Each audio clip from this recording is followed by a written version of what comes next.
میں کل اپنے گھر بات کر رہا تھا، میں نے کہا مجھ پہ 1978 میں نے ایک واقعہ دیکھا تھا، 78 میں 2022 میں جا کے مجھے سمجھ آئی کہ اصل بات تو یہ تھی کہ دنیا کا معاملہ تھا، روحانیت کا نہیں، دنیا کا۔ 78 اور 22 کو کتنے سال ہو گئے؟ 44 ایئرس، 44 سال ہو گئے۔ پھر بات سمجھ آئی، اچھا وہ بات تو یوں تھی۔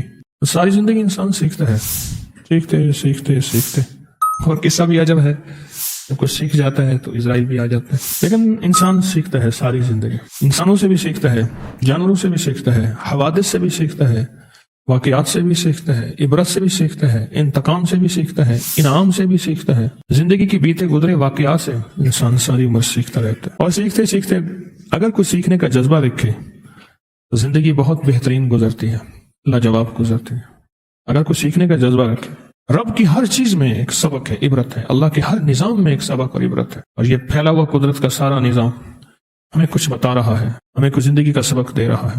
یہ قدرت کا سارا پھیلا ہوا نظام، ہم تنہا نہیں ہیں، ہمیں کچھ مل رہا ہے۔ میں آج کچھ واقعات اپنی ڈاک میں سے جمع کر کے لایا ہوں کہ قدرت ہے، لیکن اس سے پہلے ضرور بتاؤں گا کہ ندامت، توبہ اور استغفار زندگی میں اس کی کتنی ضرورت ہے۔ ندامت، توبہ اور استغفار اس کی زندگی میں کتنی ضرورت ہے۔ ہمارا جو روحانی تسبیح خانے کا سلسلہ ہے، اس میں 3 تسبیحات ہیں، ایک تسبیح تیسرے کلمے کی، ایک درود پاک کی، ایک استغفار کی۔ کم از کم بندہ 3 تسبیحات صبح شام کرے تو اس میں استغفار کی کتنی طاقت ہے، اور استغفار کی کتنی ضرورت ہے، اور استغفار ہماری زندگی میں کتنا اشد ضروری ہے۔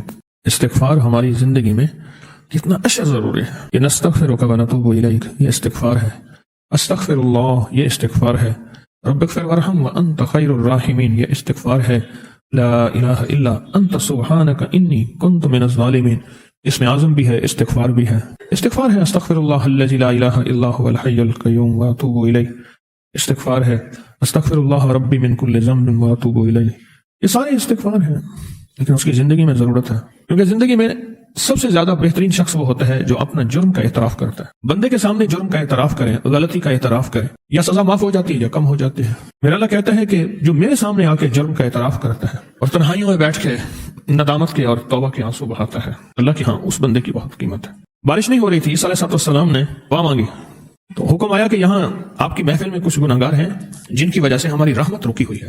آپ نے فرمایا سارے گناہگار علیحدہ ہو جائیں، سارے علیحدہ ہو گئے۔ ایک شخص تھا جو آنکھوں سے معذور تھا، ایک آنکھ تھی ایک آنکھ نہیں تھی، ایک آنکھ تھی ایک آنکھ نہیں تھی۔ تو عیسیٰ علیہ السلام نے اپنی روحانی طاقت، نبی کی روحانی طاقت کتنی ہوگی، میں تم نہیں گئے۔ اس نے کہا جی اللہ کے غیر پہ میری نظر پڑی تھی، میں نے وہ آنکھ نکال دی تھی، اگر دوسری نظر پڑتی تو دوسری بھی نکال دیتا۔ عیسیٰ علیہ السلام رو پڑے، فرمایا تو بارش کے لیے دعا کر، اور اس نے ہاتھ اٹھائے اور اللہ کی شان بیان کی، اللہ کی صفات بیان کی، اور اللہ کی شان ایسی بیان کی کہ بس ابھی ہاتھ نیچے ہی آئے تھے، بادل آ گئے اور بارش برسنے لگی۔ توبۃ النصوح، ڈپٹی نذیر احمد دہلوی ایک بہت بڑے ناول نگار، افسانہ نگار، ان کی تفسیر بھی ہے، انہوں نے ایک افسانہ بھی لکھا، اس کا نام تھا توبۃ النصوح۔ نصوح ایک نام کا نام بندہ تھا، وہ بادشاہ کے محل میں رہتا تھا خواجہ سرا بن کے، جبکہ وہ مرد تھا، وہ ساری عمر خواجہ سرا بنا رہا، حرم سرا میں رہتا تھا، عورتوں میں رہتا تھا۔ ایک دفعہ شہزادی کا ہار گم ہو گیا، قیمتی ہار تھا، 9 لاکھ کا ہار تھا۔ اس نے کہا یہ ہار یہیں محل کے اندر ہے، گیا کوئی نہیں۔ تو اس نے کہا جو محل کے خدام ہیں ان کی تلاشی لے۔ اب سب کو لین لگوایا تلاشی لینے کے لیے۔ آج جب تلاشی لینے کے لیے لین لگائے تو اس نے کہا آج پردہ کھل جائے گا۔ بس وہیں کھڑے کھڑے اللہ سے توبہ کی، توبۃ النصوح، نہ نفل پڑھے، نہ وضو کیا، نہ تسبیح کی، نہ قبلہ رخ ہوا، پتہ نہیں کس رخ کھڑا تھا، کچھ بھی نہیں، بس دل ہی دل میں اللہ سے باتیں کی، اور دل ہی دل میں اللہ کو منایا، اور دل ہی دل میں اللہ سے راز و نیاز کیا کہ بس معاف کر دے۔ ایک ہے استغفار، معاف کر دے، ایک ہے توبہ، پھر نہیں کروں گا۔ استغفار اور توبہ میں فرق ہے، ایک ہے استغفار معاف کر دے، اور ایک ہے توبہ پھر نہیں کروں گا۔ ایسی کوئی توبہ زندگی میں آئی، ایسی آئی کہ وہاں سے آنے سے پہلے ہار مل گیا، انہیں بھی ہار مل گیا، چلو جاؤ، اور اس کی توبہ ایسی قبول ہوئی، کیسی قبول ہوئی۔ آج بھی جو پکی توبہ کرتا ہے اس کے بارے میں کہا جاتا ہے کہ اس نے ایسی توبہ کی جیسے توبۃ النصوح، نصوح نے توبہ کی تھی، اس کا نام نصوح تھا، ایسی توبہ کی جیسے توبۃ النصوح۔ ہمیں زندگی میں ندامت کی ضرورت ہے بہت زیادہ، اور اللہ کے سامنے ندامت کی اشد ضرورت ہے۔ استغفار کرنے، ندامت کرنے والوں کا رزق وافر کر دیا جاتا ہے۔ استغفار اور ندامت کرنے والوں کی زندگی عمر بڑھا دی جاتی ہے۔ استغفار اور ندامت کرنے والے کی زندگی میں بخت کھول دیا جاتا ہے۔ استغفار اور ندامت کرنے والی کی زندگی کے نصیب اتنے بڑھ جاتے ہیں، اتنے وسیع ہو جاتے ہیں کہ نسل در نسل فیض ملتا ہے۔ اور استغفار اور ندامت کرنے والی کی زندگی میں ایک چیز ایسی آتی ہے جو شاید کسی کی نہ ہو، وہ پلک چھپکتے ہی اللہ سے مل جاتا ہے، پلک چھپکتے طرفت عین۔ میرے رب کو ندامت پسند ہے، کیوں؟ اللہ کے پاس سب کچھ ہے، ندامت نہیں. اللہ کے پاس سب کچھ ہے، زاری نہیں ہے. سارا زور اللہ کے پاس ہے، سارا زور اللہ کے پاس ہے. ناز اللہ کے پاس ہے، بندے کے پاس نیاز ہے. ناز اللہ کے پاس ہے، بندے کے پاس کیا ہے؟ نیاز ہے. ہماری زندگی میں چاہتے نہ چاہتے ہوئے، چاہتے نہ چاہتے ہوئے، چاہتے نہ چاہتے ہوئے پتہ نہیں کتنی غلطیاں، کتنی کوتاہیاں، جذبوں کی غلطیاں، نظروں کی غلطیاں، کانوں کی غلطیاں، تنہائیوں کی غلطیاں، کسی جانور کے ساتھ زیادتی، کسی انسان کے ساتھ، چاہتے ہوئے بھی نہ چاہتے ہوئے بھی. اللہ کے ہاں اس کی بڑی قیمت ہے، اور یہ بڑے ترازوں میں تولی جاتی ہے. یہ بات پھر سنے غور سے، بڑے ترازوں میں تولی جاتی ہے. اللہ کے ہاں اس کی بڑی قیمت ہے کہ کسی کے دل سے نکل گئے. میں تو سارا دن ڈرتے زندگی گزارتا ہوں. راستوں میں جاتے جاتے لوگ ملنا شروع کر دیتے ہیں، ہماری بات سن لیں، ہاتھ ملائے تو ہاتھ پکڑ لیا، گلے ملا لے، ہم دور سے آئے ہیں. میں تو سچ پوچھے سارا دن اسی سے ڈرتا ہوں، اور جو استغفار کرتا ہوں کہ سخی آقا تو جانتا ہے میری زندگی کے دن رات کیا مصروف ہے، تیرا امر ہے. اے اللہ میرے وقت میں اتنی برکت، اتنی وسعت دے دے، یہاں کوئی آنے والا سائل خالی نہ جائے، پردیسی خالی نہ جائے، منگتا خالی نہ جائے، مجبور خالی نہ جائے. اللہ تو اتنا وقت میں برکت دے دے، اتنے وقت میں برکت دے دے. زندگی میں کی بڑی قیمت ہے، کی بڑی قیمت، بہت قیمت ہے. وہ جانور کی ہے، وہ بے زبان کی ہے، وہ انسان کی ہے، کی بڑی قیمت ہے. حضرت بابا فرید شکر گنج رحمۃ اللہ علیہ، ایک مرید کو انہوں نے بہت زیادہ ڈانٹا، مارا، تھپڑ مارے، اور اس کو فرمایا نکل جائے تو یہاں سے. اس کی غلطی بھی ایسی تھی جو ناقابل معافی تھی، اور پھر غلطی ایک دفعہ نہیں تھی، غلطی پہ غلطی، غلطی پہ غلطی، غلطی پہ غلطی تھی، بہت زیادہ. ان کے خادم کہتے ہیں وہ رات میں نے ان کی جتنی کرب میں، جتنی تکلیف میں، اور جتنی بلکتے سسکتے دیکھی، شاید میں نے وہ رات نہیں دیکھی. اور اللہ سے کہتے تھے کہ مولا تو نے مجھ کچھ بندوں کو میرے ذمے لگایا ہے، ان کی اصلاح و تربیت، نرمی بھی اور سختی بھی، یہ سب اصلاح کا حصہ ہے. پر اللہ قیامت کے دن ایسا نہ ہو کہ اس اصلاح کے بعد میں اپنے آپ کو کچھ سمجھ بیٹھوں کہ وہ تو مجرم تھا، تو دنیا کا سب سے بڑا نیک تھا ہی تو. میں اپنے آپ کو سمجھ بیٹھوں. اور مثال دیتے تھے، بادشاہ کوئی خاص ملاقات کر رہا ہے کسی دوسرے ملک کے بادشاہ سے، اس نے کہا پردے گرا دو، کسی کو اندر آنے کی اجازت نہیں ہے، کوئی بھی آئے اس کو اندر نہیں آنے دینا، کوئی بھی اندر نہیں آنے دینا. بادشاہ جو ہے، شہزادہ آ گیا. اب شہزادہ خادم کے سامنے، شہزادہ ہے، خادم کی کیا حیثیت ہے؟ پر شہزادے نے خادم نے شہزادے کو بھی روک دیا کہ بادشاہ کا حکم ہے، آپ اندر نہیں جا سکتے. اور شہزادہ بھی اس لیے روکا کہ بادشاہ کا حکم ہے، ورنہ اس غلام کی کیا حیثیت ہے. فرمانے لگے جب میں اپنی کسی مرید کی اصلاح کرتا ہوں اس وقت میری حیثیت غلام کی ہوتی ہے اور وہ شہزادہ ہوتا ہے، لیکن اس وقت حکم یہی ہے کہ اس کی اصلاح ہو. میری آپ کی زندگی میں ندامت کو بہت زیادہ دخل ہے، اور ندامت سے دنیا میں ولایت کے تاجدار بنتے دیکھے. دنیا میں ولایت کے تاجدار ندامت کی وجہ سے بنتے دیکھے. ایسے ولایت کے تاجدار جو بظاہر کوئی بہت بڑی عبادتیں نہیں کی، انہوں نے اپنی زندگی کو ندامت میں سمایا. بس غلطی ہوئی جانے میں انجانے میں. ایک بات میں اکثر عرض کیا کرتا ہوں، آج کی محفل میں ضرور عرض کروں گا، اس پہ بھی ضرور توجہ کریں گے آپ. وہ یہ عرض کرتا رہتا ہوں، بعض اوقات کرتا کون ہے بھرتا کون ہے. استغفار اور توبہ کرتے ہوئے اپنی گزشتہ نسلیں گزشتہ بڑے جو اس دنیا سے چلے گئے، ان کا تذکرہ، ان کا احساس، ان کا تصور، ان کا خیال ضرور کریں کہ میرے خاندان میں کوئی ایسا شخص تھا جس نے حق کھایا، ظلم کیا، زیادتی کی، کسی کو مظلوم بنا دیا، وہ ظالم ہو گیا، مجھے خبر نہیں ہے، اور اس مظلوم کی بد دعا میری نسلوں کا تعاقب کر رہی ہے اور پیچھا کر رہی ہے، اور مختلف شکلوں میں میری نسلوں میں عذاب آ رہا ہے.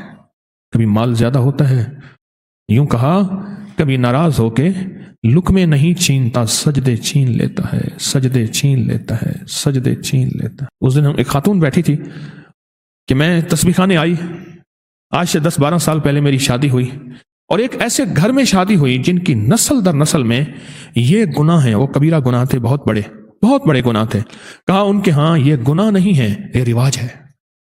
اور پھر ان کا دادا ایسے تھا، ان کا پردادا ایسے تھا. کہہ رہے 2-4 نسلوں کے تذکرے تو میں نے بھی سنے، اب بھی ان کا باپ ایسا ہے، بیٹے ایسے ہیں اس گھر کے اندر. اور میری تربیت تھی تسبیح خانے کی نسبت کے ساتھ، اور میں آج تک 10-12 سال سے اس گھر میں آج تک سنبھل نہیں پائی. میں کیا کروں؟ طلاق لے لوں؟ میں نے کہا نہیں. پھر کیا کروں؟ میں نے کہا ان کی ہدایت کا تو ذریعہ بن جا.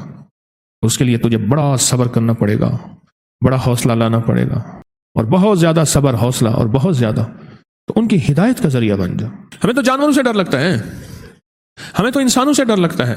سن 2000 تک، 2002، 3، 4 تک غالباً اسلام آباد میں ملاقاتیں کرتا تھا. ایک صاحب وہ ہر دفعہ آتے تھے،